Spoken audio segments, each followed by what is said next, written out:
kalau saya akui untuk pekan ini pergerakan ISG lebih cenderung dalam keadaan bearish trend. Kalau secara teknikal memang masih terlihat beberapa pola black marble candle atau three upside down candlestick pattern. Terus juga kalau secara fundamental memang kita akui faktor utama masih berkaitan dengan penyebaran COVID-19 secara agresif ya, yang turut memberikan tekanan kepada pasar begitu, karena dengan adanya penyebaran tersebut juga membuat para pelaku pasar lebih cenderung menahan diri, atau ada juga sebagian yang merasa ini ya, memiliki kekhawatiran yang begitu kuat karena memang faktor COVID-19 tersebut juga berpotensi akan membuat kinerja perekonomian terutama dari negara-negara maju ini juga akan mengalami kontraksi ya. Kemudian juga di sisi lain juga selain dari penyebaran COVID-19 tersebut, kita melihat juga untuk hari ini data makroekonomi global, ada pun juga data makroekonomi domestik itu tidak ada yang memberikan high market impact terhadap pasar begitu ya, sehingga ketika COVID-19 tersebut ini isunya begitu kuat ya, maka dari itu kita tidak punya data fundamental makroekonomi domestik maupun juga global yang setidaknya bisa memberikan high positive market impact misalkan seperti itu. Malahan kebanyakan ini data makroekonomi akan ada pada hari esok, misalkan terkait dengan data jasa, PMI di bidang jasa, PMI di bidang manufacturing.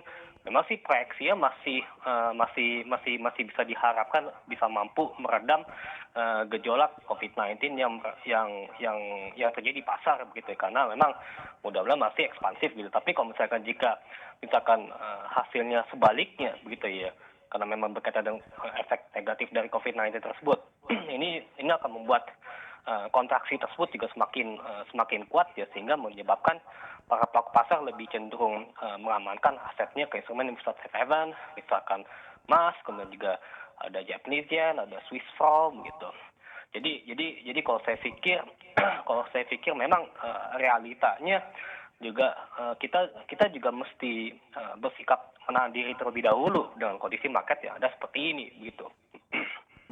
Iya, artinya ini masih ada potensi untuk kembali melemah begitu ya. Kalau kita lihat di pembukaan perdagangan ini sudah lebih dari 3% begitu Mas Nafan. Artinya ini masih ada kemungkinan semakin melemah dan juga kemungkinan untuk trading halt lagi di hari ini. Oke, di sini kalau untuk pelemahan 3% memang memungkinkan terjadinya ada potensi akan ada terjadi trading halt, karena kita melihat kalau dari kinerja pergerakan bursa di regional Asia, kalau saya melihat memang rata-rata nih mengalami pelemahan ada 5% gitu ya. Jadi memungkinkan BI Bursa Efek Indonesia mesti mantau ya.